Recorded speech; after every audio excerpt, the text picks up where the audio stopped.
everyone. It's the Three Wise Men. I'm Nate Garlock, joined by Nate Garlock, joined by Nate Garlock. Go Spartan Lacrosse! I'm bald.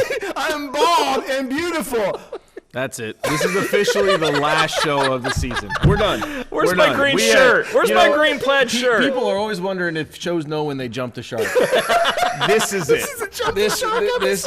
We have officially jumped the shark. It looks horrible. It's so bad. I'm not even mad about it. You guys look so. Those are the worst bald caps. Is it the Great Bald Shark? Those are the worst bald caps I've ever All right, seen. I guess. You guys look like if I ordered Dr. Evil from Temu. Like it's the worst. Right, we're done. Megan, you want to come get these for us then? Yeah. We're done. We could be twins.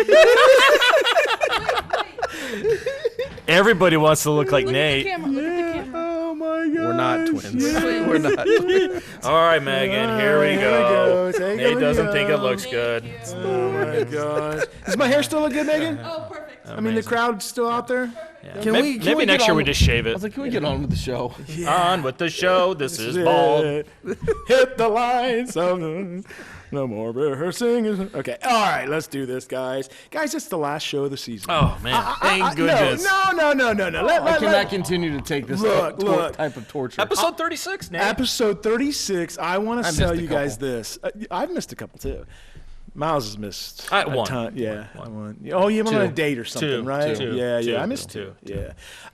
In all seriousness, this has been an absolute blast to work with you two and to cut up and to kid and to just get to spend time with you guys. I sincerely, from the bottom of my heart, thank you guys so much for being on my show. I knew it. I knew that's what. I knew it. I almost finished it for him just to steal all the thunder because I knew that's what he was going to say. Well, I was going to say, I agree with you, Danny. It has been great working with Nate. Nah, guys, look. Somebody has to lift this show. We're all pretty newbies in broadcasting, radio, and TV. This has been about as fun a time as I've had ever in broadcasting. I didn't know it was supposed to be this fun. It's been a lot of fun. Yeah. And thanks to Nick and Megan and Kelsey. Megan and Kelsey. Yeah. But here's the thing. They said, you guys want to do a few shows?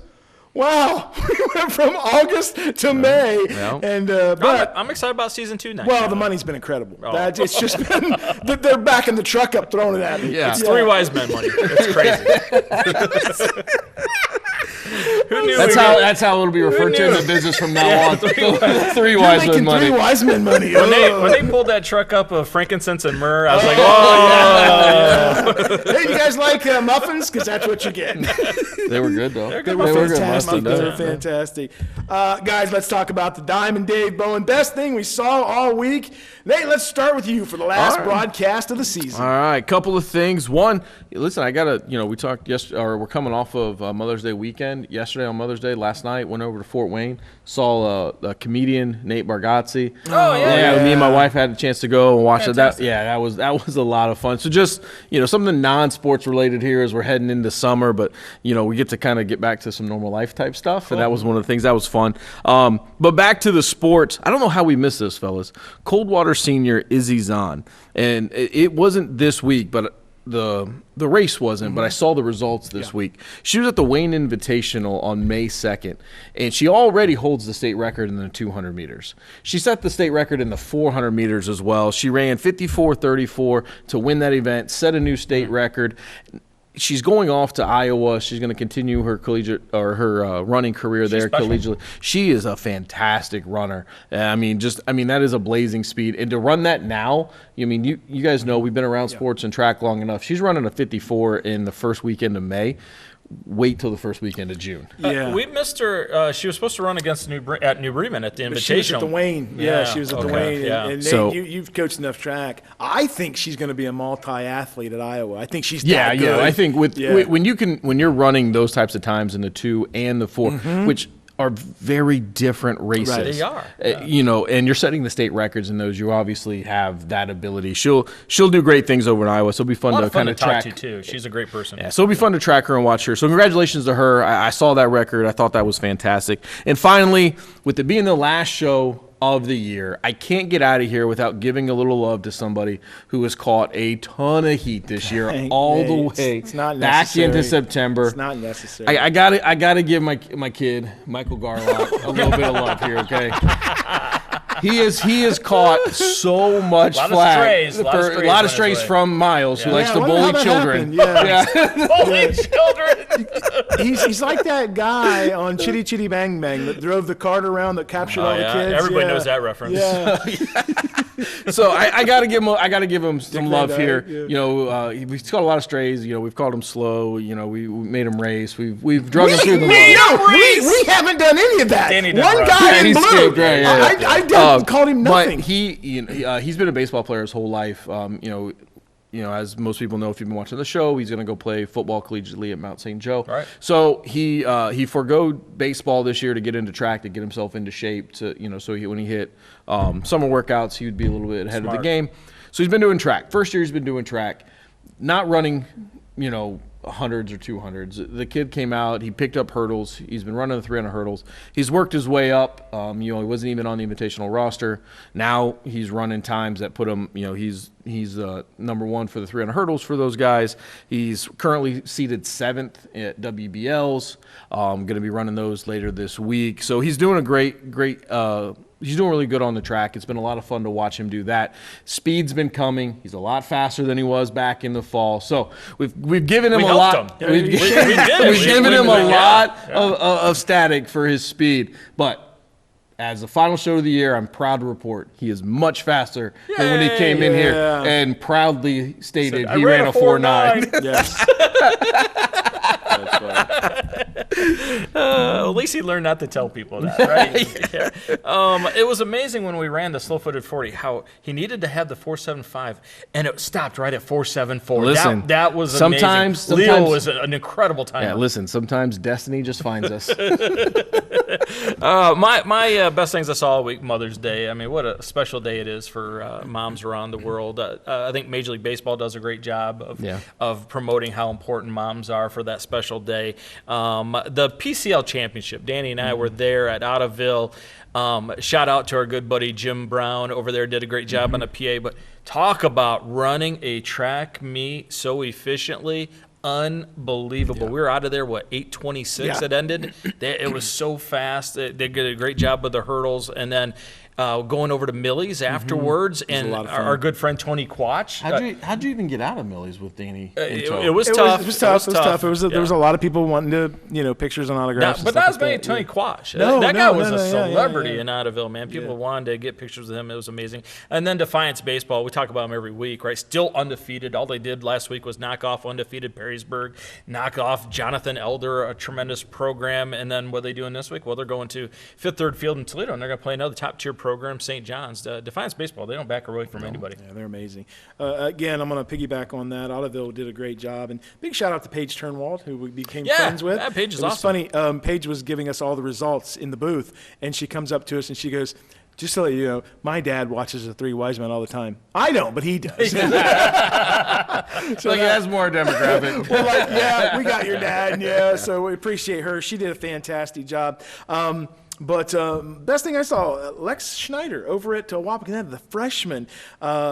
A home run, 2 doubles, and 5 RBIs against Bath. This year, she's hitting .380, 3 home runs, 5 doubles, 2 triples, and 24 RBIs. Wow. She's a freshman. What a career she's going to have at Wapakoneta. But she's the best thing I saw this week in high school sports. So. Gentlemen, it's interview time, and we've got a couple of really good ones. We've got a legend and a soon-to-be legend in Kenny Stabler and Brady Stabler. Guys, thank you so much for coming on the show.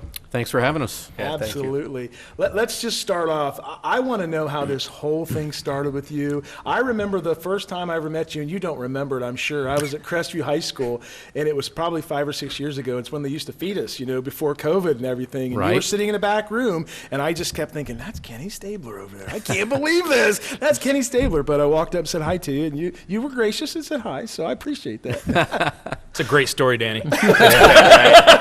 Just trying to get in good graces here. It's episode 37. I got nothing else. It's weird how things have turned out, too, because now if you walk the room and you don't recognize Danny, he makes sure, I'm Danny you know who I am, right? Yeah. Oh, I've blown Kenny and Brady off. Yeah, how'd this whole thing get started? Well, this whole career. You're throwing the word legend around pretty loosely, by the way. But thank you very much. Absolutely. Just doing something I love for a long time. I was 22 years old. Wow. I've always been crazy about sports. I did some PA announcing in high school. I did some call-in reports for a Defiance radio station, WONW. That was a big thing because when they covered your game up north, there was a 6-county area they covered, and obviously they couldn't be, at 10 places at once. They covered one game, and it was a big deal. So they had all these what they called stringers or whatever, reporters for all the other schools or many of the schools in Northwest Ohio. And you would call in to the station. Their format was country music, but in between songs, they would, let's do the Wayne Trace Report. It's brought to you by XYZ Company. Here's Kenny Stabler. And I would do like a 2-minute wrap-up of what happened the first half. We take a commercial, 60 seconds, come back, do the second half. And I did that my sophomore, junior, and senior years in high school, and it was a great experience for me. Also, WERT radio in Van Wert, which of course is my affiliation now, WKSD, the FM side. I was a weekend disc jockey, and I was a board operator for sports. Oh, wow. I love sports. I always wanted to be the guy sitting courtside calling the games, but I was the guy back at the studio.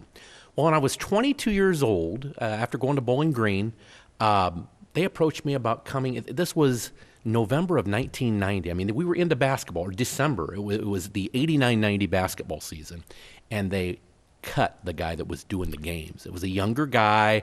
They were having some issues with him. I won't go into all the details. But they pulled me in on a Monday morning, and they said, would you be interested in doing play-by-play on our station? And I'm like, yeah, I would, but I'm not really sure I'm your guy. I don't have any experience. I was the guy back at the station playing the commercials while Bob Patterson and Jack Snyder and those guys were out calling the games, which I loved. I enjoyed doing that, but I don't have any experience. This is a true story. They said, do you know the difference between man-to-man and zone defense? I said, yes, I do. That's a great interview. Yeah. They said, the equipment and your color commentator will be at Crestview Friday night. So there I go to Crestview to call my first game, and you guys are familiar with the Ray Etzler Gymnasium. Oh, absolutely. We sit down at mid-court behind the scorer's table now, but back then there's a classroom up there, up on the far side, up above the buckets, and the garage door, the overhead door thing pulls up, and you're looking down, and you can't even see the entire court. You got to kind of reach out to see. But there I was calling Fort Jennings and Crestview. Didn't really know what I was doing. I tell everybody I felt like I was an air traffic controller or something. I could just feel the sweat beading up on my face. But I called that game. And I've been doing it for 36 years. Wow. That's amazing. That's a great story. That's a So what is the difference between man and zone? What's that? What is the difference between man and zone? He doesn't know. I still don't know. He lied. Brady, the first time I ever heard you was on Miles's show, Out of Bounds, and I said, who we got today? Because I was doing the show with him. He said, we got Brady Stabler. And I said, who is it? And he said, you'll just love him. And I remember when you came on there, and how impressed I was with you and the way you handled yourself. And I told Miles, I said, that kid's really good. And I call you a kid because I'm a lot older than you. And then he said, can I steal him? Yeah, I did. I said, can I get him on my show?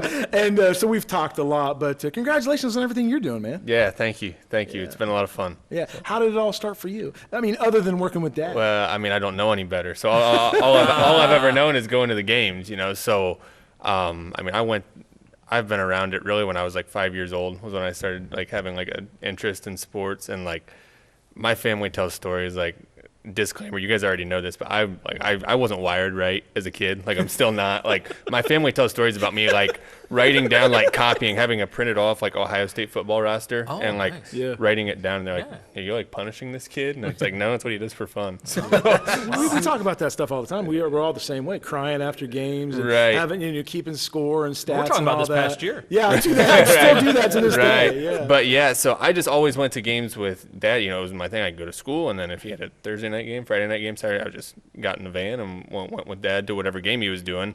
And I started keeping, he had a color guy, but I would keep a book like on my own, sit behind him, go and talk to coaches before games with him, after games, and just being around it. But Dad always did football solo on the radio. So I would go with him, and I would keep like rushing or pass. I think I did passing stats, and he did like rushing stats and all that other stuff. So one night we're over at Paulding. It's like probably week 3 or 4 of the football season, and I always knew that Dad kept a microphone in his bag because he, for interviews and that sort of thing. And I said, "Hey, you got that extra mic?" And he said, "Yeah." And I said, I think I'll go on with you tonight." Oh, and he's like, "Okay." So he plugged it in, and I just started. I just started doing the broadcast with him. I just started as his color guy. And I remember my mom sending me a text as soon as I started. She's like, "Sounds good, Brady. Try not to say and yeah too much." I've always remembered that. And then just from there, I just started doing games. So I did games with him, football, 4th, 5th, and 6th grade. And then throughout high school, I just kind of did spot stuff here and there. And then I've kind of gone on my own and done some other stuff. But, just been doing it since. How cool is it when you get to spend that time with your son? It's been really fun. Yeah. I think, I don't want to say I raised him right, but I think I raised him right. People said, what if your kid doesn't like sports like you do or whatever? I said, I think he's going to like sports. And he did. I took him to his first Ohio State football game when he was 5 years old. I was with my mom, and we had him along. He was 5 years old. It was the Marshall game. Okay. I don't know if you remember that game. I think it might have been an opener. Yeah. Mike Nugent kicked a 55-yard field goal to win the game. They were beating us. Yeah. We sat in south stands, and he had a seat, but, there were people tall where he couldn't see. He ended up sitting on my knee, and he didn't move. And he was talking about the game and what was happening. He was getting fired up and yelling, and there were people around us like, is this your son? Yeah. How old is he? I said, he's 5. He's unbelievable. And there were couple of young guys. Man, when I have a kid, I want him to bring the game. But yeah, he's just been attached at the hip, and the broadcasting thing it's been a gift. It's been a lot of fun. Now, who are some of the guys that all broadcasters have guys that we fall in love with, right? Mm-hmm. That was our guy, and we emulate a little bit. Who are some of the guys that you loved growing up? Well, locally up north, Marv Sebring was kind of the dean of Northwest Ohio, and he was the guy that did games at WONW in the 6th County area. Defiance, Fulton, Henry, Williams, Paulding, and Putnam, I think, are the 6 counties. He was a guy that I looked up to, and I listened to him when I was in junior high school and even high school. And then he hired me. I was flattered. I got to meet him, and we hit it off, and he made me one of his stringer reporters, which I thought that was a big deal, and I guess it kind of was. It is, yeah. So I enjoyed him.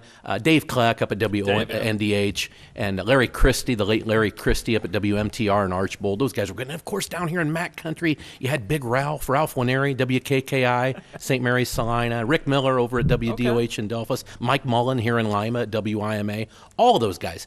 But going back further than that, I remember my mom and dad telling me, you need to get to bed. You got school in the morning. I had this little clock radio in my bed. Yeah. Little earpiece. Kenny's listening to Marty Brenneman and Joe Nuxall. Sure, yeah. They think I'm going to sleep, but I'm listening to these West Coast games. To KMOX, Bob Costas, shortwave out of St. Louis. Yeah. People thought I was nuts.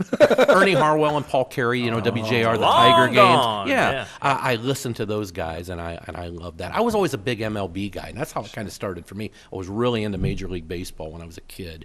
But then locally, with the high school sports, those guys that I mentioned. Brady, I'm sure your dad, huge influence on you, right?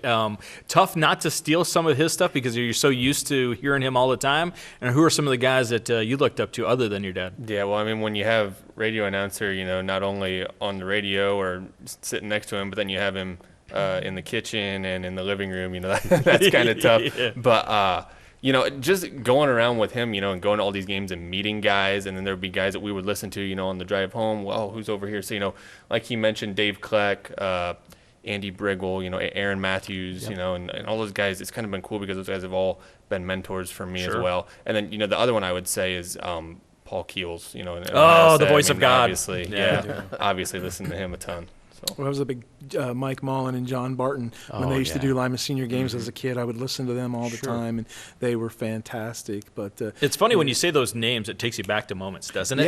Yeah. I'm over here too. At least I didn't point at you. I'm done playing. Listen, you guys got a different, everybody, we've talked about this a couple of different times, but, our paths to what we're doing now have all been very different. The paths you guys have all taken are very different than the path I took to get here. And you, Brady, you're younger than all of us, and it's a little bit of a different path as well. Where do you want to go with this? You're still starting out, you're still young. You've kind of had your foot in a lot of different things here, pretty early into your career. What are the goals moving forward in all this? Yeah, I think just kind of seeing where it takes me. a lot of people were surprised when I was, in high school. They're like, "Oh, you're going to school to be a broadcaster," and I'm like, "No, I'm not. I'm going to, I want to do something medical." Always wanted to do that, but I always loved the sports thing. So when I went to college, I was like, I'm probably not going to be able to do announcing anymore, and I just I couldn't stay away. And you guys know how you are. Oh, absolutely. Once you're in it, and that's just high school sports in general for me. Basketball in particular, I couldn't stay away, and I just love, it'd be fun to do bigger stuff, other sports and all that, but for me, high school football, high school basketball, baseball, softball, those things here where we live, that's always gonna be number one for me. So as long as I get to do that, I think I'll be happy and content there. There's nothing worse than a Friday without a game to do, right? Yeah, you're sitting there, it's like, what do I do? Then my wife would be like, "Are we going out for dinner?"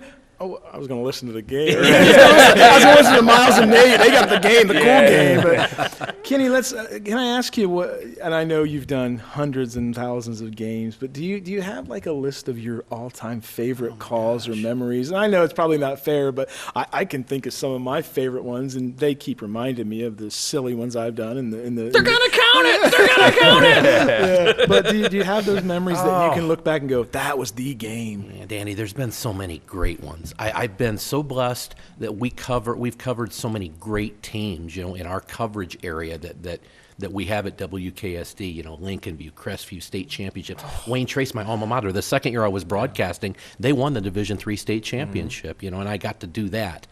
But I've told this story over and over. He probably gets tired of hearing it. I have two children. Brady has an older sister, Libby, who's a pharmacist. I'm proud of them, very, very proud of them, obviously. My wife has done a great job. That's what I tell everybody. She's the reason that they are who they are. But Libby was a softball player at Wayne Trace, 4-year starter. Her first 3 years in Division III, one and done, one and done, one and done. Senior year, Division IV, they get hot. They make it to the state Final Four. We go and broadcast that game at Firestone Stadium. They lose to Cuyahoga Heights, the team that won the state championship. They won a regional game 1-0 against a team from New Regal that they probably shouldn't have beat. Libby drove the run in with a double. That was exciting. But there we are calling that game, and Brady's with me, doing color, and I'm doing play-by-play for his sister's Final Four game. Then Brady was fortunate enough to be part of a state Final Four team at Wayne Trace when he was a sophomore.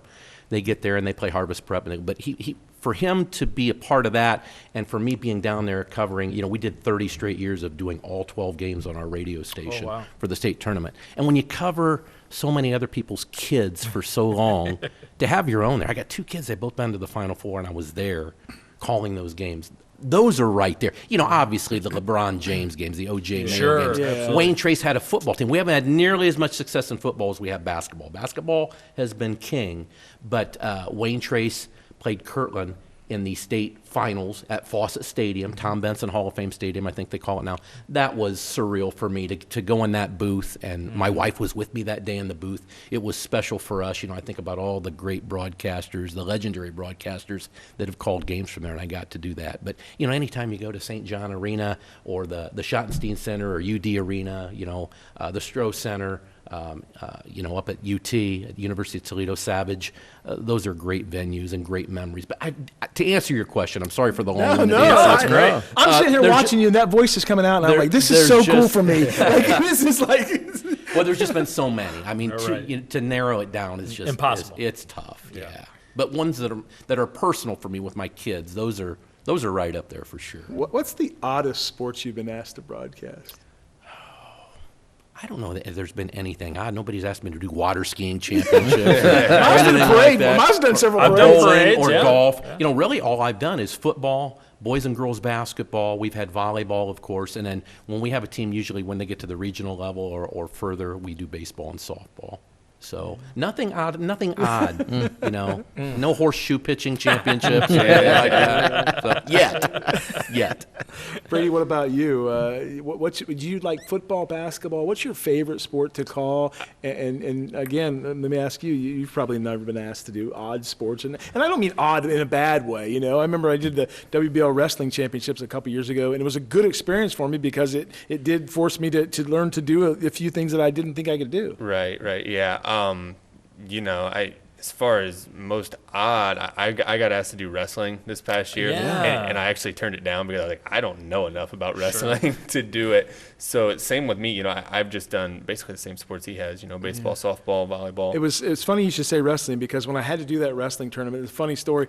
They had like 14 matches for the WBL championship, and like there was a pin in the first.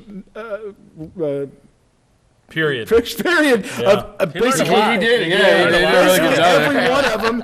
And They've asked you back, right? Yes, it was like an hour and a half. I was in and out of the building. I had a great collar guy that knew everything, and I just kept throwing questions at him. Yeah, it was awesome.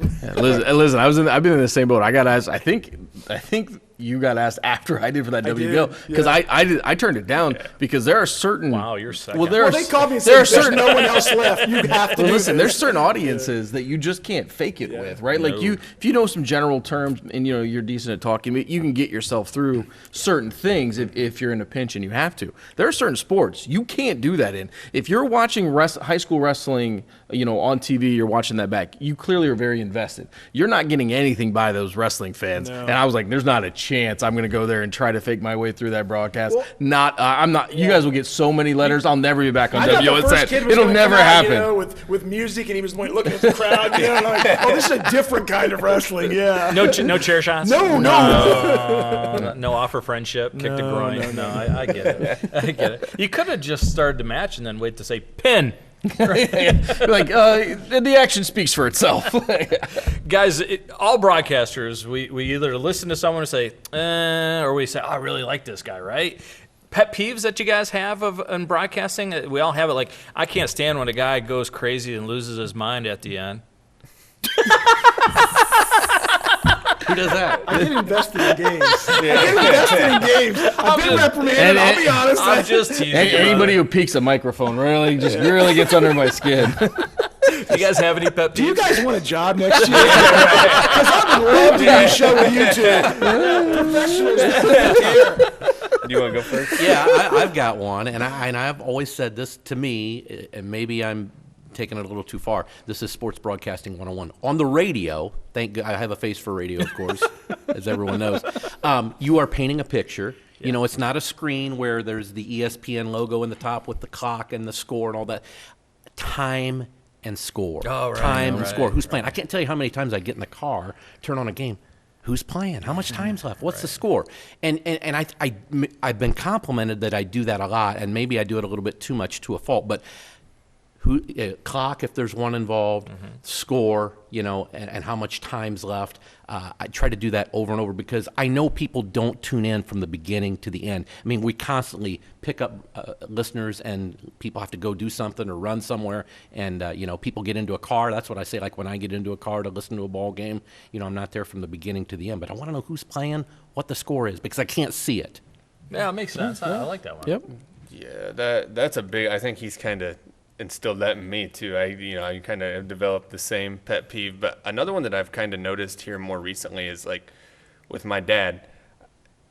I don't want to make his head too big, but the one thing, the one thing about my dad, like in broadcasting, that I've noticed, like if he's taught me anything, it's that doing this is about like the kids and the school and the product you're putting out there, and it's not so much about yourself. And I think that's the one thing my dad has always done a great job of, is just kind of announcing the game, saying what's happening, still being invested and excited, but also staying out of the way and just letting the game and the action kind of call itself.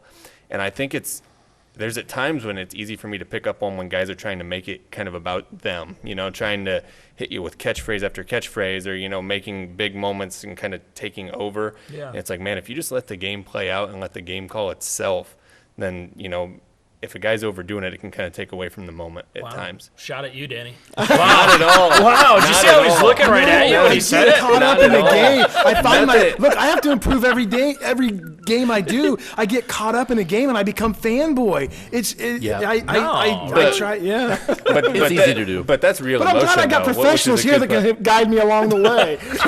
Listen, I just laugh at it. He says it.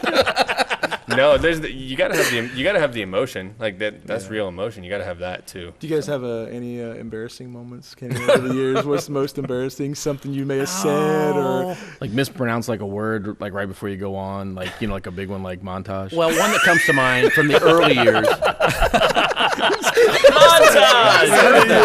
Just want to throw something at him. No, I was just thinking about in the early years, we were up at Antwerp High School in their old gymnasium. You guys probably aren't even familiar with it. And, sometimes you got to do in radio especially whatever it takes to get the game on. Yeah. We got there, and there was supposed to be a hot phone line. That was back in the day, the days when we used phone lines. Well, we got there, the phone line was as dead as a doorknob.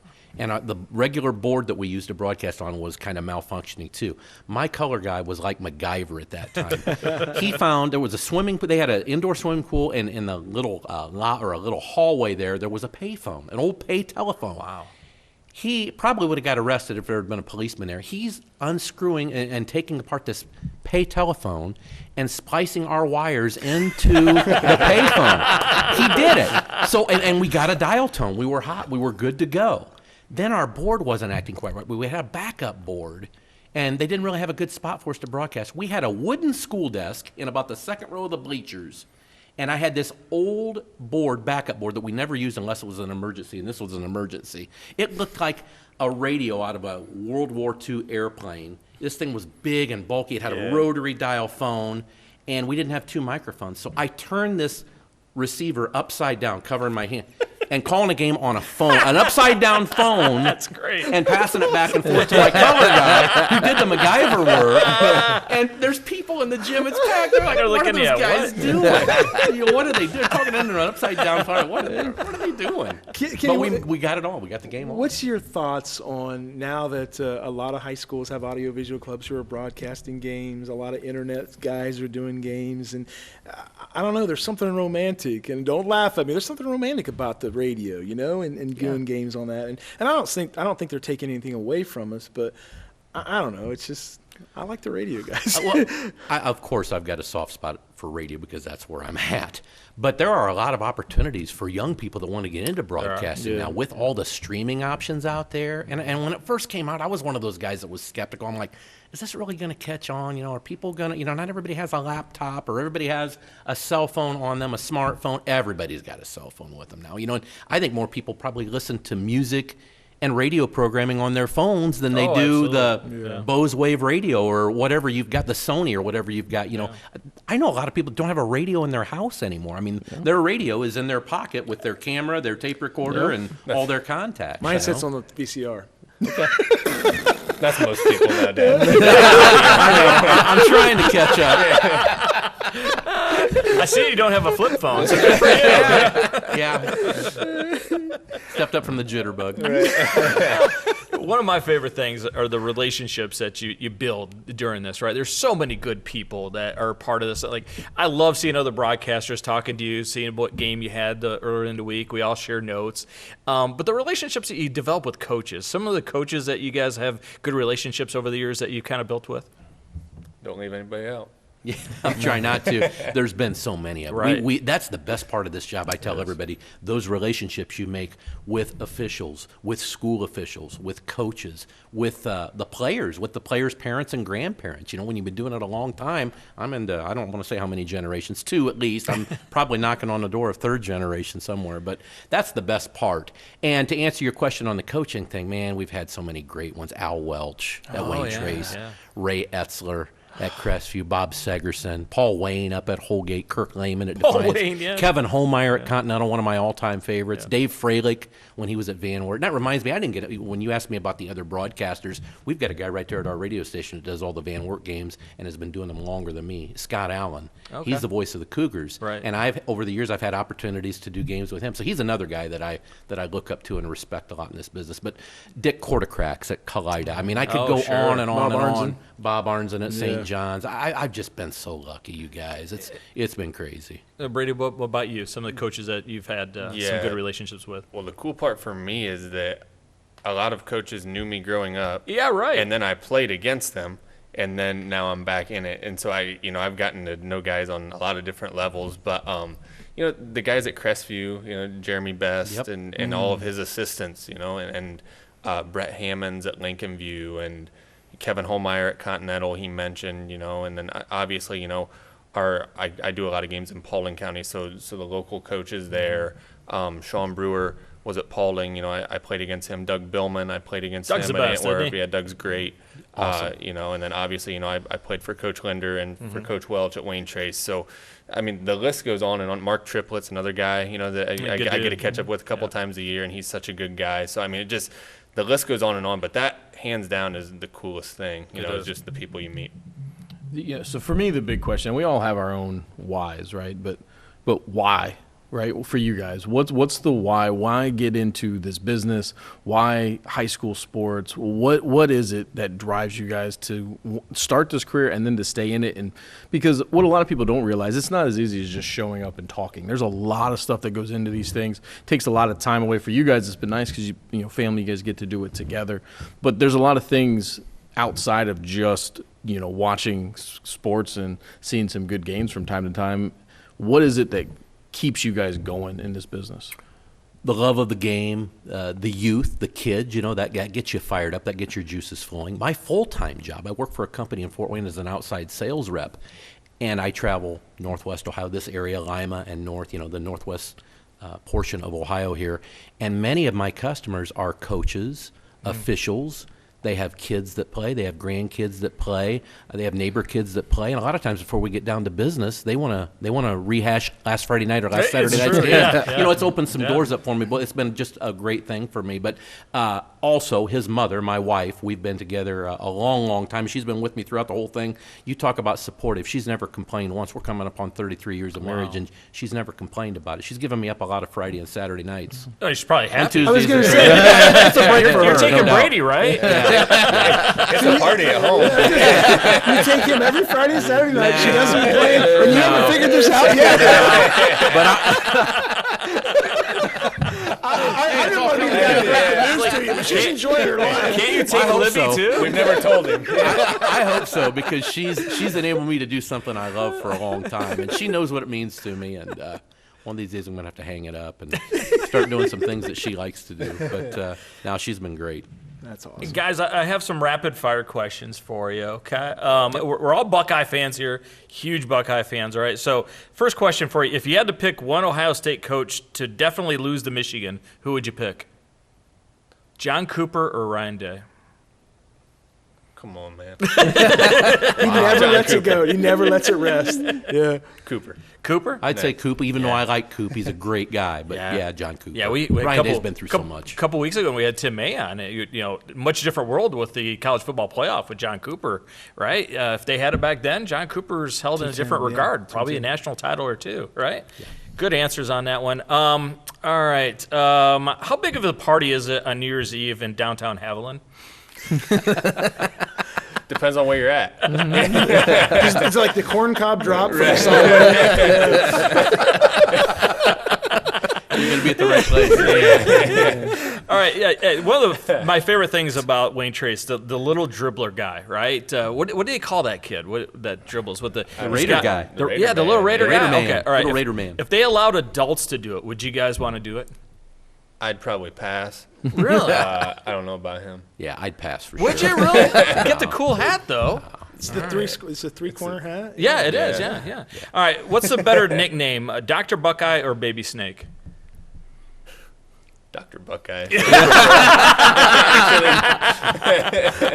first time I ever called you that, we had guys in the studio going, "What's that mean? What's that mean?" Kenny Stabler. Kenny Stabler, right. Which concession stand has the best popcorn? I know this is a tough one, isn't it? I like Paulding. Paulding's got caramel corn. Their now, caramel too. corn's amazing. Yeah. You're right. Yeah. Paulding's really good. I don't get these places as often, but Archbold and Sonora are both very good also. Caramel call. corn at both those places. Yeah, you're too. right. Good Yeah. call. Archibald's caramel corn just overtakes the whole gym. Yeah, you I have to can get smell it. it, yeah. It's amazing. Last one for you. How old was Brady when he started beating you and everything? 3? 25. No, it wasn't very long. We used to play a lot of golf together when he was junior high coming up. He played high school golf, and it didn't take long for him to be better than me. You guys still compete? I don't know. Occasionally. He's better. I'm not gonna compete. We would, but it's. I mean, We're both competitive for I sure. bet. we're kind of always competing. I think. I don't know. Kenny, how long are you gonna do this?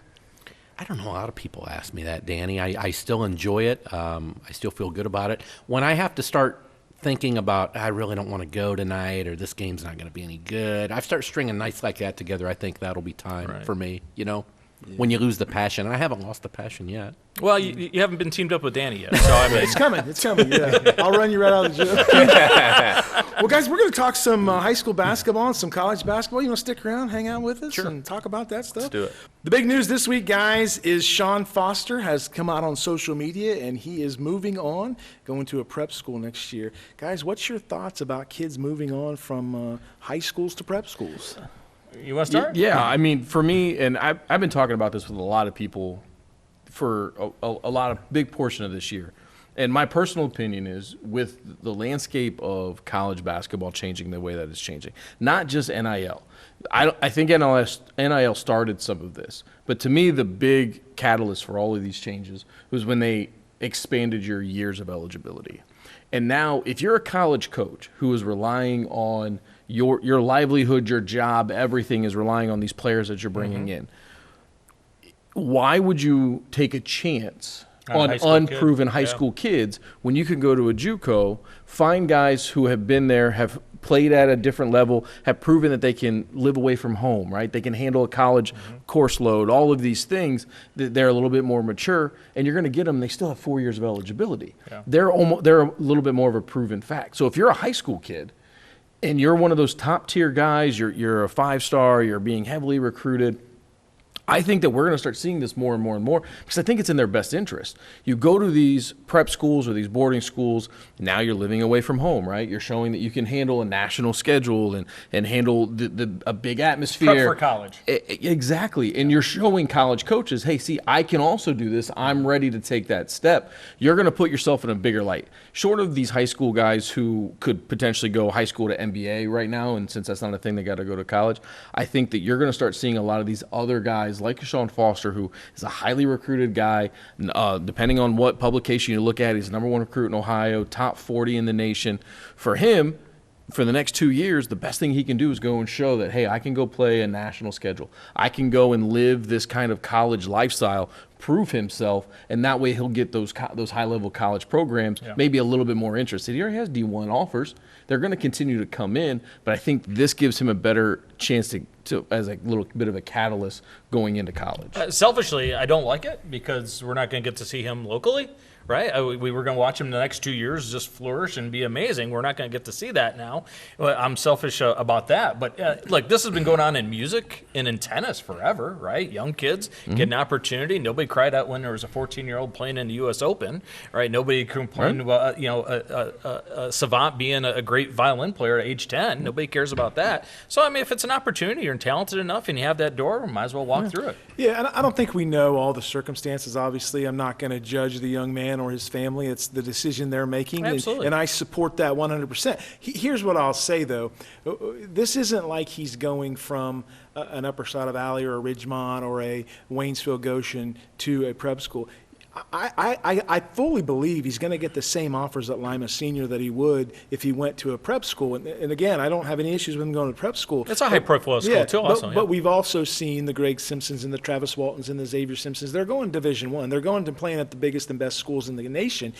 So I don't know the whole circumstances. I don't think any of us will. But I hope he does terrific. He's a fabulous player, guys. He's a top 50 recruit. He's one of the best players in the country. Absolutely. So, I think he's going to do okay. Well, Brady, how did you handle it when you were a sophomore and you had all these big schools coming at you from Wayne Trace? Well, my agent. Listen, I just don't think you could compare what's going on right now, not just with Sean Foster, with a bunch of kids all over the country, with guys like Greg Simpson and Xavier Simpson and Travis Walton and all these other high-profile guys that come out of Lima, because the landscape is just it's apples and oranges right now. These guys going to these prep schools. Sean did get Division I offers being at Lima Senior, but will the Duke, will the North Carolina, will the Blue Bloods show up? Oh, absolutely. Maybe not. If you're those guys, I'm telling you, I just think college coaches, in my opinion, are going to get to a point where if they're investing money now in NIL, and it's their jobs and their livelihood, in my opinion, it makes more sense as a high-level college coach to go get the proven instead of the unproven. Yeah, no, look, no issues with him going. No, I don't want anybody to take this wrong. His coach, is an AAU guy on the circuit. There's connections Quincy there. Simpson for has sure. connections all over the country. Quincy Simpson have sent kids on to bigger and better schools. So they're going to find him, especially at Lima Senior in that division and what they do. And Lima Senior is a notable name. But again, that's his choice, and I hope the best for the young man. It's so different for me personally. The world I live in, I'm covering kids in the GMC, the Northwest Conference, the Putnam County League, the MAC, the NWOAL. I don't see those type of athletes, but I keep up with what's going on, and I certainly wish those guys well too. It's just a different world when you think about it. I mean, I'm not surprised that it's reaching the high school level. With the transfer portal and NIL, with this type of thing going to the high school level now, it's not shocking to me. What about as a father? All right, let's say Brady did have offers after a sophomore year. How would you approach that? How difficult as a family would that have been? Well, it would be difficult because we come from a small school, and I think about how tight-knit we are and how happy we are where we've been. It would be hard to have him go somewhere like that. Selfishly, I would want him. But that's a tough age, right? But 17, it is. 16, 17, 18, yeah. I don't know. We would have to do a lot of soul searching and thinking about that. Luckily, I wasn't good enough. You made it easy for us, man. No, I'll tell you this though. Like when you're looking at it, like let's talk about NIL. Like you're talking about a decision that could have an impact of hundreds of thousands to millions of dollars. So That's a great if you point. have to go get that, then you can't fault a kid or a family for that. But I want to say this also. Going to a prep school is a lot different than a kid in the WBL going to another WBL school, to me. Like, this is a move to go for a clear path to your future. His future is basketball. He's putting that first and making that move. He's not just flipping schools just because. Is it a good move for high school athletes? To go to I mean, if I'm a mid-major player on Lima Senior and I'm the 7th or 8th guy on the bench, and I think to myself, I want to go to Toledo to Whitmer, or I want to go somewhere else to further myself. But is it a good move? I mean, because we're going to see. So you're not talking about the prep school move now. You're just talking about a lot of the transfers. Yeah, I'm just that's where I'm going. Yeah, okay. Because guys, once these doors open up, you're going to see it a lot. I mean, we saw it. There's rumors all the time. There's rumors all the time, but we saw it at the college. Once it opened up, Katie barred the door, and now here we go, high school. And I don't know yet. I really don't. I think it's kind of a to be determined on that, because what you're seeing is, and what I think, and guys aren't willing to stay and fight as much anymore, and that's basically what we're seeing in college. Grass is always greener. Guys come in, they're a 4 or 5 star recruit, they don't play right away. Hey, I'm out. I'm going over here. And then we see these guys where they're bouncing around 4 or 5 different schools. Are those guys ending up professionally where they want to be? I don't necessarily think so. I think guys we're seeing professionally maybe hit the portal once, to make a move. Well, look, I've never heard the wrath at the state tournaments like I've heard the last 4 years with the Richmond Heights. And we all know what I'm talking about. Yeah. We all know what I'm talking about. That is exactly what's happening right now. We're seeing super teams build at the high school level, and they're just dominating. And we talked about it last year when Rushi's kids got beat by him again. And the whole thing was you got homegrown kids who have done it for 10, 12 years. You've got a team of kids who have played together for 2 years. It's the NBA model, right? Get super teams together. Yeah, I mean. Yeah. The only thing I want to caution kids about, right? If you stay at the school that you're at, you already know everything there, right? You're going to be the first option because you're really good. Let's say you go to a prep school. You're not the only kid they're recruiting. All of a sudden, you don't fit real well, and you go from maybe a 20-point-a-game scorer at the school you're at to now you're maybe 6th, 7th man on the bench. Now where's your career at, right? That's a risk you take. Great point. Great point. I mean, I think the transfer stuff with high school, though, I think it's cyclical. I think this last month, I think we all have probably heard more names and rumors and speculation about movement than I've heard in any other year that I've been, as involved in high school sports as I have been. And, I don't know if there's a direct correlation. I don't know if there's just a lot of coincidences with that this year. But my only thing has always been, look, go where you want to go where you be happy. Just at the high school level, I think it gets dangerous when you start making decisions just based on athletics, right? That's a great point. It's still That's a high really school. good point. You're like, I want to go Those there are because classes to go to. Yeah, like if you need to move schools for whatever reason, like an action, whatever's going on, with you personally, family, you move, do those things. You got to do what's best for you. But I think where things get real dangerous is if you have kids at any age, at any school, at any division, saying, no, we're going to go there because of this sport. And that's the only factor in the reason why you're leaving. Now, we're seeing that in some places. It is what it is. Everybody's got their own prerogative. Everybody can do what they want to do. I just think, the OHSAA, they shifted that rule a couple of years ago because it used to be you sat out the first half.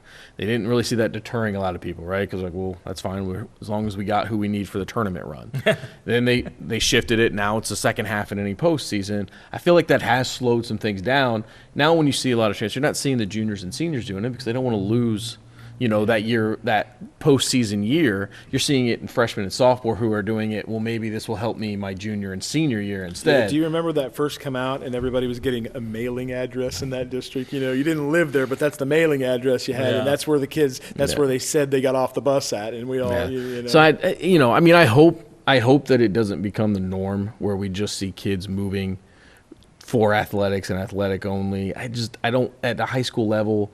It doesn't make a lot of sense. You got a lot of kids who are still developing, and there's just so many other things at high school level for it to be just a straight athletic thing.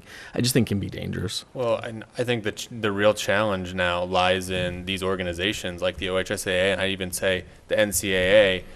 They have to take a long look at this and say, if this is truly bad for the game, but also bad for the kids, then we need to make this, to where if you're going to transfer, maybe sitting the back half of a season isn't enough. Maybe you have to make it a little bit more and, not so much encourage all this movement. Because even with the back half of the season thing, I've heard stories and rumors, there's some ways to get around that, Oh, absolutely. too. Oh, there is. There's exceptions. I think there's guys. 11 exceptions that the OHS has that you can apply for, and if you do, then your eligibility will be, the and OHSAA doesn't want to fight. Correct. And I'll tell you this, the big one in the Toledo area is just say that you were bullied at the school you were leaving. yeah, that's one of the. I've read the exceptions. Yeah. That is one of I'm them. going to talk to Nick about Bullying and that. harassing is one. I'm going to talk to Nick about that. You feel bullied on this show, do you? Thank God my friends are here tonight. You're gonna get a file report. Hey guys, a couple weeks ago, I'm getting on my computer and I'm reading an article, and it said OHSAA going back to the Final Four format. I was so excited, and we're texting back and forth, and then I read the article, and it is going back to the kind of format, but some of the semifinal games are going to be elsewhere. What are your thoughts on all that? Well, I was really disappointed, obviously, when we went away from the Final Four format. As we all were. Yeah. Oh my goodness, I guess you got to give a little bit of credit to the OHSAA for trying to fix things. I guess you can't do it all at once, little by little, and maybe this is a start for everything. Well, why'd they mess up in the first place? I though? know. I always thought the state. Great points. I always thought, for example, the state basketball tournament, boys and girls, was an event that couldn't be screwed up. How do you mess that up? The thing I really felt bad for, and you guys all know this, I'm stating the obvious, but that Final Four experience, when you make it and your community makes it, in the smaller schools, I'm thinking, in the old four division format, Division III and Division IV, which that's what we cover on our radio station, for those communities to go and travel and, play on a Thursday night or a Friday morning and then come back on Saturday. Or even if you get bumped off, you hang around for the rest of the weekend. Right. To take that away basketball. and to make it to the Final Four now and ride on a school bus and get beat. Brady and I ran into Jason Vermillion. We asked him. Yeah, in Arlington. We asked him, and before we could even finish the question, he had an answer for us. Did it feel like state semi? No. He said no. That's been my thing from the when we talked about this a lot, especially during the basketball season. It took one or two oatmeal cream pies to calm me down more than once.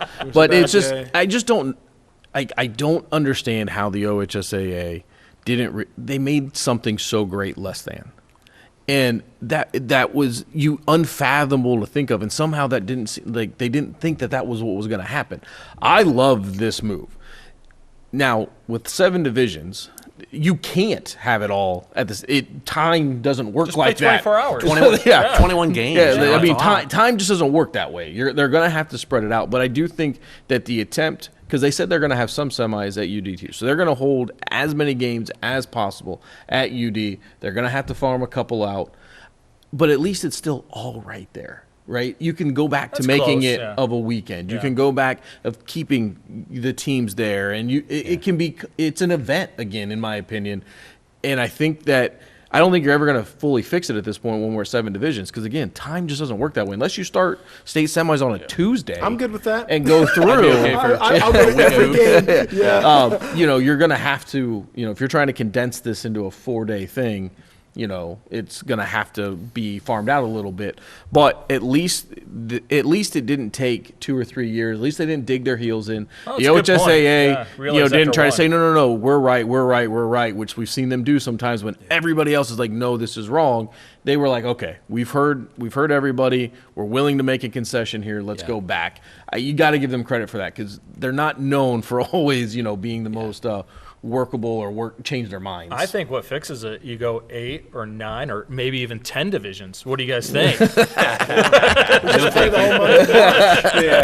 Brady, as an athlete that got to participate in it, how special is that? It's awesome. And Nate made a really good point there because that's the thing. Like, I think as high school basketball fans, the community has to get over the 7 divisions thing because it's here and it's here to stay. Yeah, and I was willing to give it a year, and I thought there were some good things from it. I thought there were some things I didn't like. The biggest thing that I didn't like everyone else, was the state weekend being broken up.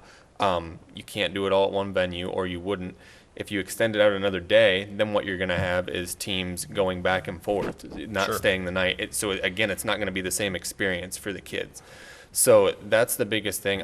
Like you said, the OHSAA clearly is listening. They were willing to try this new thing, and we'll see from there. But the one thing about the state tournament that is gone now, like it or not, we saw attendance slowly dwindling. Mm-hmm. I went to my first state tournament in 2005, and OJ Mayo was there, John Diebler was there. Huge crowds, right? I mean, even at the Schottenstein Center, huge crowds. And then it was a few years later, I remember when it was a big deal when the crowd didn't crack 10,000. And then it was you get a couple games at 10,000, and it was just slowly down. Well, now you get it the weekend back. You get it all in one place, and you get more teams coming in. But with 2 separate venues, people are going to have to pick and choose. So the days of the big crowds are completely over. That's a really good for all point. kids. I mean, having the total UD Arena's never going to, you're never going to see 10,000 for a state game. No. So the guys that I go with, we've been going for 30-some years, and it's the same group of guys. We're not going to go to a game at UD, get in our car and ride over to Wright State to watch a game, come back to you. We're just not going to do it. Yeah. And that's what bothers me the most is you're going to have semifinal crowds of 2,000 and 3,000. I think. I mean, I thought the crowds this year were better than I thought. I was really surprised at some of the crowds. But look, we said it after the tournament was over. I hope they really look at this, and I think the OHSA did that. They looked at this and they're trying to fix it, and let's just hope they can go from there. So, guys, a couple of coaches over your way at Wayne Trace have stepped down. Jimmy Linder and Bethany DeJarnay are stepping down as the head coaches. What's their legacy over there, guys? I mean, I think for Jim, Coach Linder, he continued a legacy that was built before him. Al Welch. You never want to follow the guy, and he did a great job of it, right? Over 500 wins, and everyone thought when Coach Welch left that things were going to go downhill for a while talent-wise, and then in Jim's, I think his second year, he took a team to the regionals then, and obviously had a state Final Four team and several conference championships. So he just kind of continued that legacy. The one for me, Coach DeJarnay, been around a lot of coaches, a lot of programs, a lot of practices.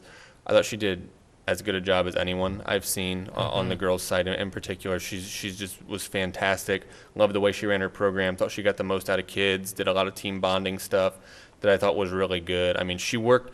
Her girls had to play hard. They practiced hard, and you could tell in the way that they played. But what she was able to do on the girls' side was really build something that hadn't been there before. She had a great coach before her and Gus Davis that had really started some things at Wayne Trace and had some momentum going, a couple really good teams. But then, Bethany was able to take that even a step farther and really, win several conference championships, took a team to the regional finals as far as any team's been at Wayne Trace. So, obviously big shoes to fill there for both coaches. How many years ago was it where her team had the Hulk Hogan doll that they'd carry into the gym with Yeah, them? That's yeah. when I knew she was a heck of a coach. That's what it took. Yeah. Forget the wins and losses. No. Coach Jimmy Linder, I know you know him really well. And We grew up together. yeah. I mean, he was a grade ahead of me. He had a late birthday. We got to play a lot of baseball together because he got to play down with us. But known him forever. A friend, his kids, his family, his wife, all friends of our family. He and Ethan, went to school together forever, including college. Each other's weddings, all that stuff. So we know the Linders well. What Brady said, I mean, Brady played for him. He knows as well as anyone. Jim did a good job of carrying on what Al Welch had and tried to keep it going. And so, I mean, I wish him well in his retirement. And he's stepping down as AD also. And Bethany Desjardins, I covered her as a player. I think she's done great things, just like Brady said, with the girls program as well, and she'll be missed. And, they've got a lot coming back next year. Whoever takes that job over is going to have a real good, solid girls Raider team, and they'll have to do some work to keep that going. I think the key, especially small school basketball, is the youth. Keep everybody fired up, those lower levels, and I think that's going to be the challenge for the new boys coach and girls coach at Wayne Trace, to keep that tradition going, keep that fire going. Tons of applicants, I'm sure. Are we hearing any rumors? I'm going to break the news. You're on Three Wise Men. I haven't heard any. I mean, Brady, of you? I mean, I haven't heard much. I mean, who wants to follow that, right? I mean, Coach Linder following Coach Welch would have been, and did a great job. You always want to go into a job either as the first, so you can build your own thing, or you want to follow a train wreck. The last thing you want to do is go in after a Hall of Fame all-time coach, because then all you do have to listen to, well, this person would have done like this. This is what he did. The guy could win 400 games and he's still behind Linder. And so, what I think is a little bit of shame with both of their legacies is, obviously you guys know them really well. I know that, Miles, you are very well familiar with them from your time over there. But when you start coming this way, right, I don't think that they get their due or their proper respect for how good they really were.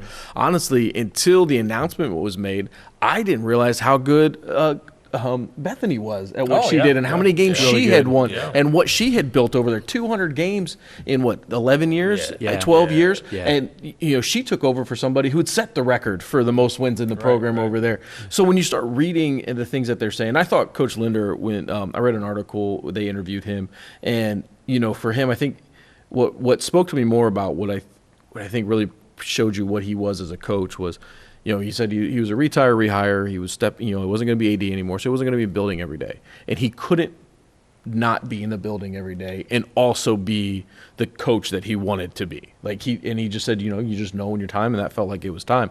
And a lot of coaches wouldn't do that, right? They'd be like, I can still do this. He still had plenty of years that he could have if he wanted to coach. But what he did over there, I mean, 15 GMC titles between the two of them. The fact that Wayne Trace is losing both of them at the same time, it will be now, I'm sure they said this when Coach Welch left as well, but it'll be very, very hard for Wayne Trace to ever replicate the success that these two had in the same era. I mean, people over there, I think in 10 or 15 years are going to look back and go, that was the pinnacle, even in a basketball-rich program, having the guys and the girls program successful at the same time.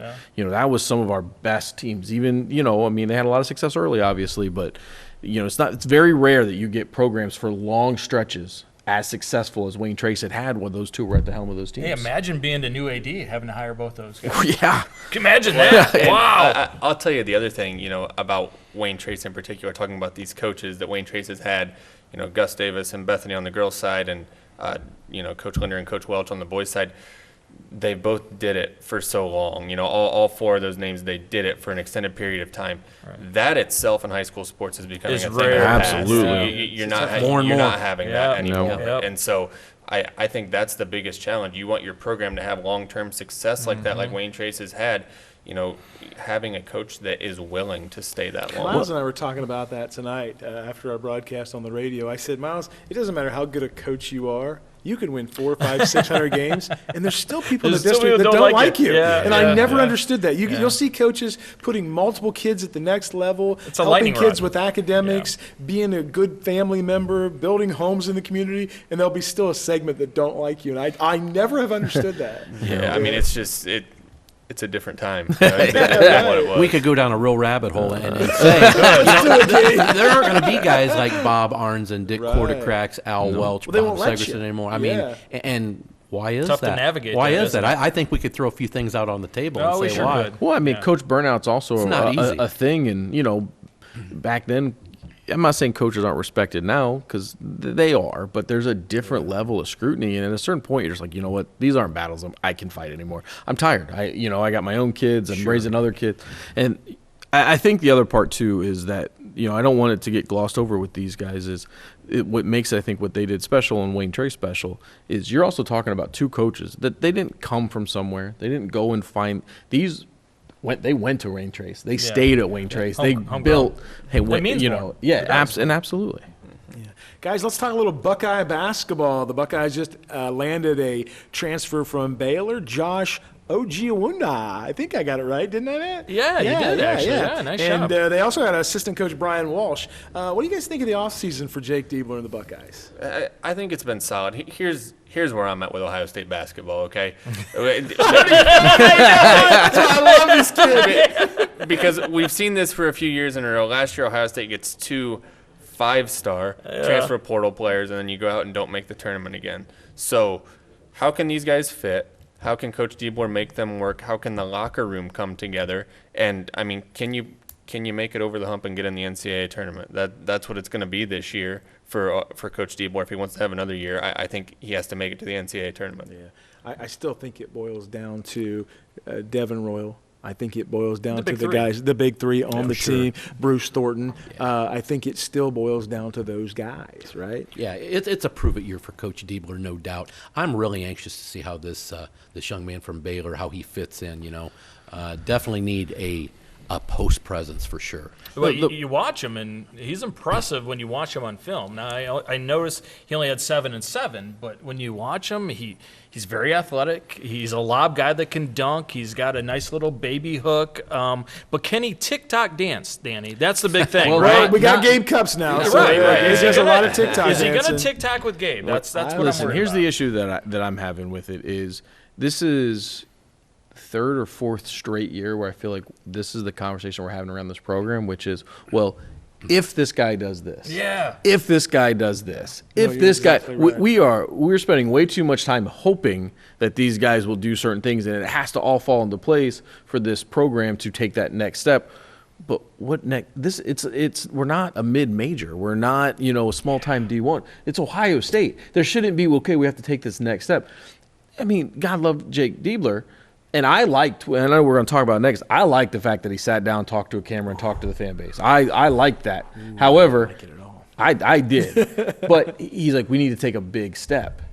There shouldn't be these big steps that this program should have to take. It should be just about building on what we have and continuing this tradition. We're talking about this kid from Baylor. We may not know. Wait, what's his name? I don't know. Try, come on, try it. But listen. Here's the thing, guys. We may not know for quite some time because we brought this guy in. He still has to recover from that ACL. He does. He's not going to be ready Maybe beginning of December. the season. Yeah. Maybe you get him back, and then he's still going to be limited. You're hoping that you get what you want out of him into February going into the tournament, right? But he's not going to be, this effective powerhouse as he's coming back. You're talking about a big guy with a lot of weight and a lot of strength and a lot of muscle on a repaired ACL. These aren't the type of transfers. He's been injured many times. And these yeah. aren't the type of transfers that I feel like we should be like, oh, okay, now we're back. Like, again, okay. if he's healthy, if his knee holds up, if he bounces back, he would have the ability to help us out. Do you think he's learned, though, because like Brady said, went high-profile guys in the portal last year, didn't work, right? Maybe it didn't mesh in the locker room. Now he's getting guys that are kind of grinders, work hard guys that are going to fit around the 3 big guys that we have returning, building around those guys. Now hold on. You argued this point with me. I think it was last week when I said I said good. He learned that we don't have to get somebody from Kentucky and Duke to be good. And you argued with me. Now you're trying to use it as a point against me. I'm saying we're Ohio State. We shouldn't do this. But I'm saying, is this what Diebler is trying to do now? Because I think we're Ohio State. We go get 5 stars everywhere. Well, I think in my opinion, and I could be wrong, but I think that he's just learned it's better to go get the fit than the name. Right? Go find somebody you think is going to fit into your program, that's going to be a good locker room person, that's not going to cause you a lot of extra headaches, because he's got a short leash. He's got to get this right. If he has another bad year, I don't think he's going to get a third. Well, the legit D5 we got was D'Angelo Russell, and that was 12 years ago. Yeah, D'Angelo scored. Well, and I've been on this for a couple of years, and I think you guys have probably heard me say this, but I think as Ohio State football and basketball fans, we're a little bit spoiled. We have a need, and we think, oh, just go out and get a guy like the football team. Go get the best player in the country. We should. And the basketball team, we should. The basketball team, it doesn't work like that, and the whole college NCAA Division I landscape doesn't work like that. The last 2 or 3 years since NIL became big, if you pull up like end of the season top 25 football schools, top 25 basketball schools in terms of just like AP rankings, there's not a lot of crossover there. No, Tennessee and Auburn are anomalies. Yeah. Right, and so you almost have to pick one or the other, it seems like. Now, you think Ohio State's big enough, and, AD's talking big, like they can do both.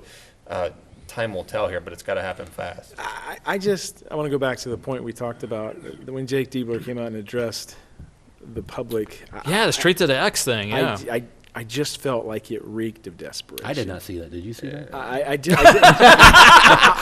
Brady, did you like it? I think that it was. Look, I like Jake Diebler. I think he's a great guy. I've had him on the show. Fair guy. I think he is a great assistant coach that can recruit guys. I think if it was me, I think he's one coach away from being the head coach. And you know what I mean by that? I think he should have got somebody else and maybe sat there for 5 or 6 years and then did it. I think he's in over his head right now. I want him to succeed. Nobody wants him to succeed more than I do. I live and die Buckeye basketball. But I'm watching too many Big Ten games where late in games he's getting out-coached. And I don't mean that it's just – It's fact. Well, there's too many meltdowns, right? Yeah. 10-point leads disappear in the last 6 minutes. And I just don't think you can win Big Ten titles or national titles with Bruce Thornton. I think Bruce Thornton's a good player. He's not a great player. I think we'll get him into the tournament get that corner turned. Yeah.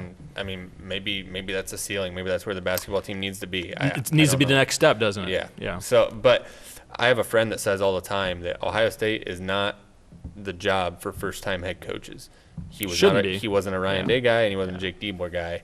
And I think there is some truth to that in some ways. I talked to a coach that went to a couple practices, and he was very disappointed in what he saw and what he saw from some of the players, what he saw from the interactions with coaches, what they did. And, he's a coach that I respect a great deal.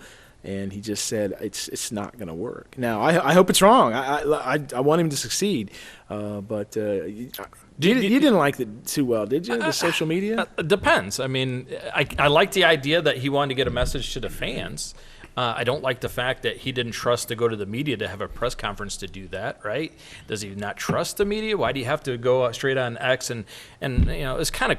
It's kind of corny, right? Kinda? Sitting on a couch, talking to. He's exactly right. Well, he even messed up a couple of times on his responses, and it's him asking himself questions. So it just kind of felt we'd never see Bob Knight or Mike Krzyzewski or Roy Williams or they Dean don't know Smith. how to work a cell phone. Well, what are you talking? That's why we would have never. Bob Knight would. I would pay money to watch Bob Knight try to work a cell phone. Oh, that would have been great. But the biggest thing I had about it is it wasn't authentic because he glossed over the fact, why didn't we participate in the Crown tournament? That is the only thing that's bothered me. Right. Just come out and say, look, we were too busy recruiting our own guys. We didn't know who was going to be back. We didn't have enough. Because you also wouldn't have not gone to the NCAA tournament. So you can't use that excuse if we all know you wouldn't have turned down a bid to the NCAA tournament. Sure. So trying to say, well, we just need to do this. No, you didn't. You just decided you didn't want to. You guys were done. Yeah, we were trying to keep kids. That one, I really didn't have a problem with it. You know what? Look, if you want to sit down and you want to deliver this message, you have some things you feel like you got to get off your chest. You haven't really heard a ton from him, honestly, through all of this. I don't have any issues with it, right? Get your message out, say whatever. That was really the only part where I was like, are we really talking about this again? You lose me in that moment because I don't think you're being honest. None of us believe you. Okay, not a single fan believes you. So stop and just say we didn't want to go. How long though before we just get rid of press conferences and they just sit in front of a phone, right, with your SID? Well, let's do this. Let me ask you guys. Look around the table. 3 years from now, is Jake Diebler the head coach at Ohio State? Ooh, I don't think so. Wow, I do. I think so. I don't think so. I don't think so either. Well, Miles, He's on the island. I am. I just I really love you, don't. Jake. Because I don't think we're trying going to to get him on the take show. a big step. I don't think that you're going to see this gigantic move forward this year, and I don't think he's not going to get the same treatment that we've seen past coaches get, where they get years and years and years. Ross isn't going to give him that. I think he got the job because of the early success he had. They felt like they needed to keep that team together. It may have cost them because now you're watching another team take the coach that everybody thought should go to Ohio State and do nothing but turn a program around and win. Yeah. And that's not a great look if you're struggling and being Jake Diebler. Yeah. So don't forget about question number 1. Yeah. God. I can't do that to Nate. All right, guys, let's talk about You know what? Ask him because I need other people's opinion. And if I get mad and I throw the entire box, I throw the whole box. Let's talk Buckeye football. Ryan Day still has not named a starting quarterback, and Miles put LOL in there, just teasing Nate. It's not a tease. He hasn't named him. Yeah, you might want to get him. Listen, here's my whole thing. We've been having this argument since last August, when the week of Game 1.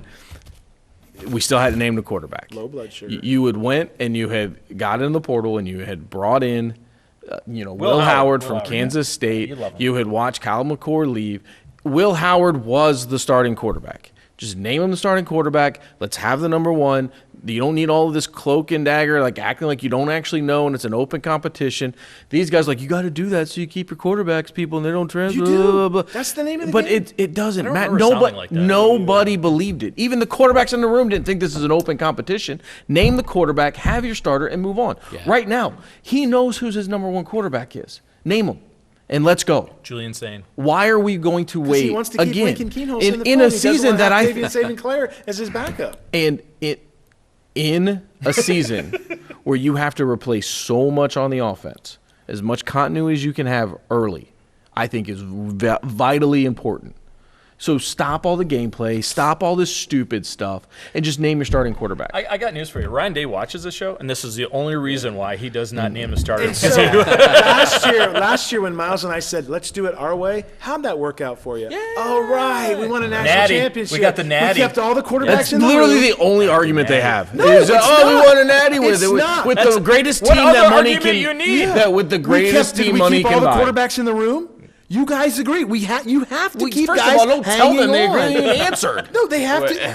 All right, let's hear from them. Would you guys agree with the smart people in the room? Yeah. I'll tell you what I think. Okay, I don't know that I agree with anybody. You know what? I'd take that over you agreeing with them. Thanks for being on the show, Brady. Kenny, I think the guys in the room, in the Woody, I think they know who it's going to be. I think it's going to be Julian Sane. I think it's pretty clear. I think the guys in there know that. I also think there's something to Day not coming out and saying who it is because I think he wants that guy. I think it just forces the quarterback to be a little bit more of a leader and maybe win over the locker room a little bit more. I think that's the only thing. Keeping guys there, that may play a role as well. I bet Lincoln Keenholz knows that he's not going to be the starter. I feel fairly confident in saying that. I think Sayin is aware that he's going to be the guy. I think everybody probably knows it. Now maybe Day is sticking around because Day keeps kind of prolonging it. I don't know. It's Ohio State. There's going to be guys in the room, so I can see. And you're Ohio State. If Keenholz's going to leave because in May or June you say, "Hey, Sain's our guy," and we're going to roll through the summer with him. We're coming into summer workouts. He's getting all the reps. You got to prepare as a backup, but we want you to prepare as a starter because you never know. Sain could tear a knee tomorrow, but he is our guy. And I forgot what I was going to say. But either way, I'm so angry right now. My blood pressure is so high. but if you want a leadership role, then name your leader. Name your leader. Leader step forward though. Right, but whatever you know what, I can't do this. I'm not gonna do this. I know what you're doing, and I'm not gonna let you do it. We do it every week. I'm not gonna let you do it. I'm not gonna let you do it. He hasn't named a starting tailback yet. You're not mad because Peoples and Donaldson are. You're right. It's not the most important position on the field. Who's the starting left guard? Yeah, we don't know. You're not the most important position on the field. Yeah, I'm disappointed. Who's the long snapper? Nope, I'm not. You're not getting. Kenny, I'm not doing it. Would you name the starting quarterback early? I'm going to tell you. I think Sand's the guy too. I kind of like Nate what he says. I Finally, say, somebody says Nate, that. I say name the guy too. What come on. But on the flip side of that, what does it? If we name the starter, what do we have to talk about? What do Buckeye fans have and argue about? But that's not Texas. I do follow you. Name the guy. Say it. And what's wrong? Don't be afraid to say it. And what's wrong with having a quarterback who's a starter more than 1 year? Why do we got to have this revolving door? Saying you're the quarterback, you're our guy. He'll be there and next listen, year. I know what I was going to say when I forgot. My point is if Keenholz is going to leave because you named Sane the starter, then you don't want him a part of Ohio State football anyway, because he's not there for the brand. And Ohio State is a brand right now. That it is what it is. So if you're there and you're not willing to fight for that job, you're not willing to go through those hard times, why do you want that to be the quarterback of your team anyway, potentially? But on the flip side, you need another Devin Brown. But on the flip side, you say that, and I can tell you that Lincoln Keenholz in his mind is thinking, I can beat this guy up. Great. He's an absolute competitor. Then so what's Ryan Day telling him? You're in this thing till the end. I'm not naming a starter. He's easily the greatest quarterback from I don't know if you guys know. Listen, you you guys are right. You're right. Backup quarterbacks are a brand new position that just got invented. Every team has always just had one starter. We just started this phenomenon of having multiple quarterbacks on a team who have been named backups and a guy that's clearly out in front. You're right. My fault. I apologize. Thank you. Backup quarterback positions are a brand new thing. I forgot. I forgot it just came about in like 2020. You're watching it was a COVID thing. I forgot it was a COVID thing. Come on. Lincoln Keenholz is the new Devin Brown, is all he is. Because last year everyone was saying if Will Howard went down, we want Julian Sayin. Nobody wanted Devin Brown. True. We saw enough. Devin Brown. That's right. We knew that. And it's going to be the same thing this year, though. If something would happen to Sayin, people are going to want Well, Sayin. and the worst thing that's happened to Keenholz is, was the bowl game, and which wasn't fair. Right? That was not Yes, fair. and that's unfortunate for him, but that's everybody's impression of him as a quarterback. We also there's a lot of circumstances we can't talk about. Well, I know. I'm just saying that is the national and majority fan base perception of him. Yeah. Whether it's his fault or not is not the argument. That's just what we saw, and everybody's like, nope, that's not the quarterback. Do you think Texas is starting Arch Manning? I bet they name him. They haven't named him yet. I bet they name him. All right, guys, let's name your top 5 Ohio State football players of all time. Well, with the caveat, because I think everybody would say Archie Griffin would be Absolutely. number 1, Yeah, right? not allowed to use Arch. So not allowed to use Arch. We're not allowed to use Arch. And my 5, when I got this question, my 5 are they're great players, but they're more favorites than they're all-time greats. They're all-time greats, but they're also favorites. All right, so you have Russell Martin on your list. He's my favorite catcher of all time. Yeah. Can I start with mine, or do we want to start with the guys? Oh, well, it's your show, Danny. Oh, yeah. Whatever you like, Mr. Holbrook. Thank you. That black screen just goes across there. I'm going to go with the guy that treated me the worst of any professional athlete in the history of when I had my meeting with him. Chris Carter was awful to me. Just the worst human being on the planet. But, man, the guy could catch football. And that's all he did was catch touchdowns. Ask Buddy Ryan. His last year there was amazing. Yeah, but Chris Carter was amazing. I'll go to my grave thinking Justin Fields is the greatest quarterback I've ever seen in a scarlet and gray uniform. Wow. Talent-wise, arms. I love C.J. Without Stroud. COVID, he probably was a Heisman. I love the guy. I think he was incredible for what he had to come in and deal with. The greatest cover corner we've ever seen at Ohio State, Sean Springs. It's not even close. Ty Street says, hold my... He slipped. He slipped. One of my favorite guys that just went to go to play football was Andy Katzenmoyer. Andy Katzenmoyer, number 4, the big cat. The hit on Colby Jones of Missouri is one of the greatest Buckeye hits ever. And then Mr. Electric, he scores a touchdown against Florida, breaks his foot, and Ted Ginn. I bet he's on Brady's every list. time Ted Ginn touched the ball, you're like, Yeah, it was. Those are my 5. Roy Hall favorite had guys. a great hit on him in the national title game, didn't he? Breaks his ankle. Do we have to hold our numbers up as we do it, like you? Yes. Do we? Oh, okay. All right. Is there nothing you will not critique me about? Is there nothing you Number will not critique me about? Yes. I'm just high-fiving Kenny over here. You can't see it. all he was doing. Yeah, that's all I was doing. All right, Kenny, you want to go next? Yeah, Orlando Pace. Yeah. For sure. Pace, Oh, my yeah. goodness. Unanimous All-American, I think, 2 straight years. Chris Spielman, who I thought was an animal linebacker. Chris Carter's on that list also. He's not a nice guy. Now I know that. Maybe just to you. Maybe he treats everybody else great. Maybe No, just it was me, Butch Reynolds, and Chris Carter. And Butch Reynolds was so nice, and Chris Carter was. Well, maybe he looked at you and said, "I'm going to be a receiver coach at Ohio State someday, and this guy won't play for me." Maybe that's what it was. Could be, Yeah. because you could look at me and tell I was going to play receiver at Ohio State. Yeah. I would go with Troy Smith. He won a Heisman, but he was a Michigan Slayer. That's what I love was. about Troy Yeah. Smith. Fantastic. And I'm torn on number 5. I got like an A and a B.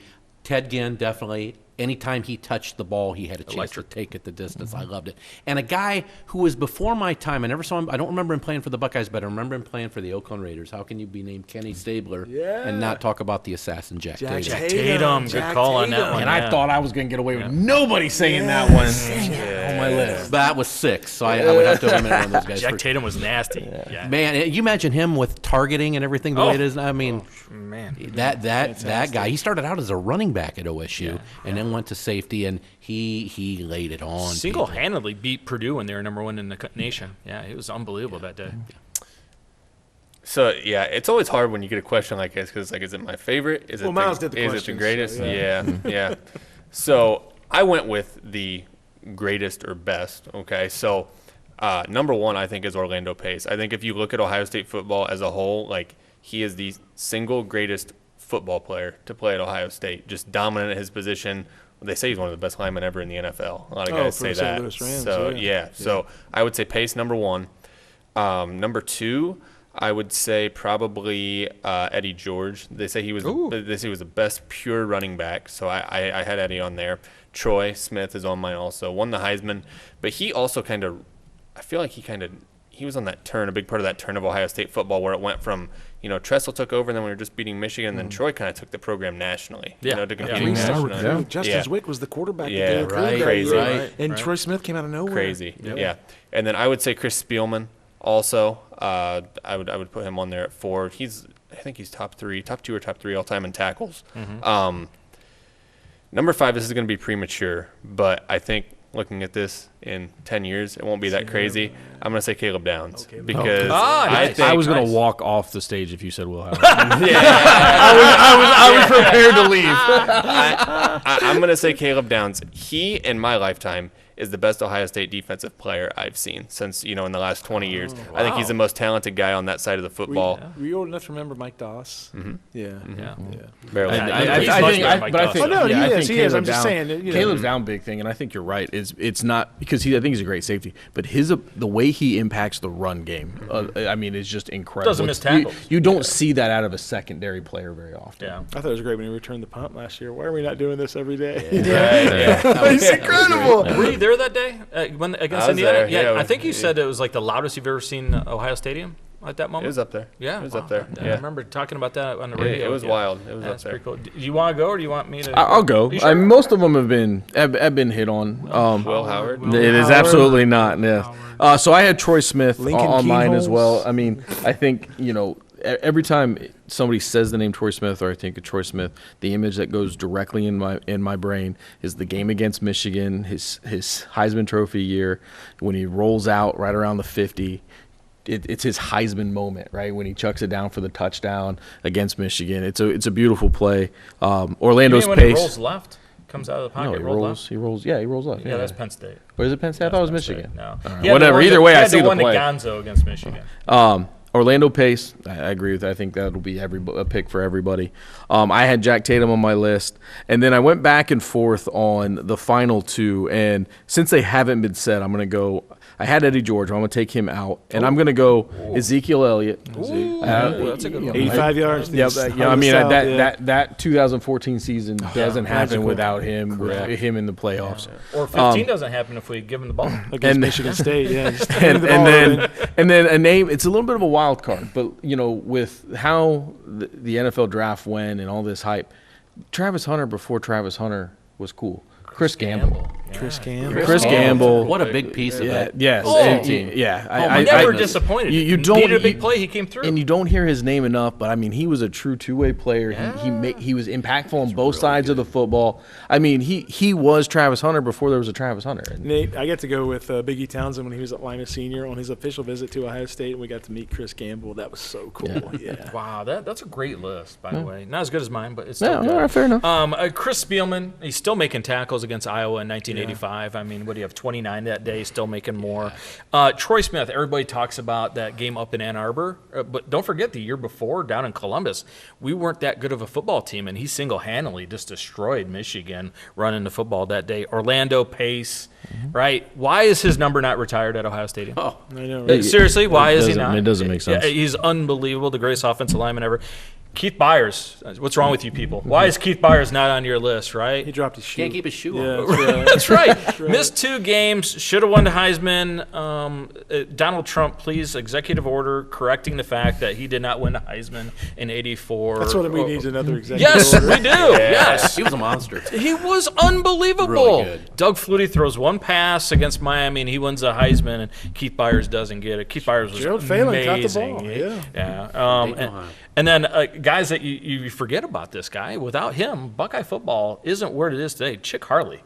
You go back and you study Chick Harley and what he did for Ohio State football. I know it's an old name, but Buckeye football, he was the first superstar at Ohio State. Chick Harley, without him, Buckeye football's not it. Didn't you and Mark Shine go to a couple of his games? This is where you break out your newsy voice. Yeah. Chick Harley for another touchdown. Nobody else had Sean Springs on their list. He was the greatest cover corner we've ever seen. I loved him, but Ty Streets. One play. Ty Streets. Didn't Chris Carter bail on Ohio State his senior year? Agent. Signed with an agent. Yeah. Signed with an agent. That was a Missed his really senior good year. team. That was Can't make my I list. cried. No, Danny likes cheaters though. Well, I like Bobby Olive. We've had so many great receivers. I know, mean, right? To pick one, but Carter was so good. He was so good. All started with Mike Lanise. Yeah, that's when it started. Doug Donnelly, Gary Williams, 79 Rose Bowl. I know it's too old for you. Yeah, I don't know what you're talking about. Fellas, thanks for coming in, man. Yeah, Thank you guys. Thanks for having us. Thank you guys very much. Been a lot of fun. Yeah, come back and see us next year. We'll do. Thanks a lot, guys. Thank you. Thank you. Guys, let's talk about who your Stolly Superstar and Stolly Sensational Team of the Week is. Danny, I got to go back to the hurdles at our PCL championship, and we've seen this young man a couple times now, Garrett Trentman, over from Ottoville. He's so good. Nate, and you love hurdles, you love track. It's like the hurdles aren't even in front of him. It's a beautiful thing. It is. It really is. He was so impressive. Every time we watch him run, he wins, just no doubt about it. I mean, he just destroys the field. He was fantastic at it. And then my team of the week for the Stolly Sensational Team of the Week, I can't, it's got to be a Co because they both won the PCL championship out of Columbus Grove's boys and girls track program. The point totals that they had in that 205, 205, yeah, ridiculous. it was ridiculous. They were so impressive. So they are the Stolly Sensational Teams of the week for me. For me, I'm going to a sport that I don't think I've ever talked about here in 36 episodes, and I'm going to talk tennis. The Elida boys tennis team, they were first in the WBL tournament. It's their first WBL title since 2008. Whoa. They swept all 5 titles during the tournament. First singles title went to Ben Osman. Second singles went to Jaden Newman. Third singles titles went to Eben Jackson. First doubles went to Leighton Staley and Baylor Altenbach. And second doubles went to Tanner Lehman and Carson Wright. So they went in, they absolutely dominated the Western Buckeye League tournament. So congratulations to them. An absolute great accomplishment for those guys. Eben Jackson, the basketball player. Yeah. Could you imagine him at the net with those giant long arms? It clearly worked out for sure him. Did. Yeah. And then for my Stolly Superstar of the Week, I'm going back to Izzy Zahn. When you're setting state records and you're running times like that, it's too hard to ignore. Yeah, that's a great point. Guys, I'm going with a familiar name that we've talked about a lot. She's been on this show, Lauren Ochmoody, this week for Columbus Grove Girls. She goes 12-3 in the pole vault. What was more impressive, she runs the 300 hurdles for the first time ever at the PCL championship and gets second. Almost won it. Almost wins it, and it was just another day in the park for this young lady. Of course. Yeah. She's unbelievable, and I'm going again with the teams of the week here, Columbus Grove girls and boys. Guys, you're talking about 2 teams that I think are going to win regional titles. And if you win regional titles, you guys know you just got to get a few people at state to win a state title. State titles are won with 40, 50, 60 points, not your normal 120, 100, or not, excuse me, 210 like Grove does. But if you can put a few people at state, man, you got a shot. Grove's got a shot. This guy knows about winning Oh, state. he does. He does. And listen, I'll tell you, I think winning regional titles are more difficult than any other championship that you'll win when it comes to track. Because at that point, at a district, you can win because you can still load up. You have a lot of people who don't end up qualifying for regionals, but you have that depth. At state, you can win a state title with 3 or 4 people. Waynesfield got a state runner-up with 2 girls, right? The Horn sisters. So you can win titles in those team titles in those 2. At regionals, it's different because it's only the top 4 out of districts qualify. If you have enough depth at a regional meet to win yourself a championship, you have really accomplished something. I can tell you the year that we won state, the regional championship, we won regionals that year. We defeated Minster, and I'm telling you, I think I hold that regional championship a little bit higher than that state title. Yeah, who at this table's daughter won 4 regional titles? You got a daughter? I didn't know that. Oh, wait. I forgot. Danny's daughter ran track. Oh, yeah. Did you know that? Did she stop at high school, or did she went into college? Yeah. Oh, she did? Let's just be thankful. Why don't you ever tell us this I know, stuff? right? Be thankful that she got Julie's athletic ability. No kidding. Right. What was your record in football in high school? Doesn't matter. Doesn't matter. Guys, this is the last show of the year. Memories we want to bring up. Just because of that reason? Yeah. It's been a great season, Danny. You heard him so much with that Julie comment. Ending the show. I've been crushed. Memories of this year, guys. 37 episodes. It's been a blast. Favorite times? Down at the state tournament in basketball. I really enjoyed that with you guys. And just every single week. What goes on off camera is just so much fun. We generally have a great time. Yeah. And honestly, it was both of mine the same thing. You know, I thought the region or the state tournament, being able to go down there, the 3 of us, you know, doing a little bit of a wrap up and preview for some of those games, just being able to be down there and watch those, and we had the whole crew down there with us, and that was just a lot of fun. And like you said, just coming in here every week, we have great guests, getting to know some of these athletes and the coaches and the media people, just on a different level than what we do at games or when we're interviewing them. We spend time off camera talking to them, and it's been. I knew it was going to be a good time doing it when you guys asked me to come and join you guys. I will be forever grateful that you guys have included me in this, but I didn't realize it was going to be this much fun. I don't think any of us realized how long this would go for even this year. And now, knowing that we're going to be back for season 2 just makes it that much more exciting. It started out as a podcast. I mean, none of us No, thought we know. That's why you're over there where the camera catches you, because it was radio. I am going to miss making Nate nervous every week on what kind of things we have planned. No, that's my favorite part. All the bits. I'm gonna miss bringing you guys along and watching thanks, you grow. Danny. Watching you grow. We really appreciate it. Thanks, I owe you, Mr. Holbrook. Thanks, mister. Season 1 is a wrap. Thank you so much for joining us. We look forward to seeing you in the fall again here on the 3 Wise Men.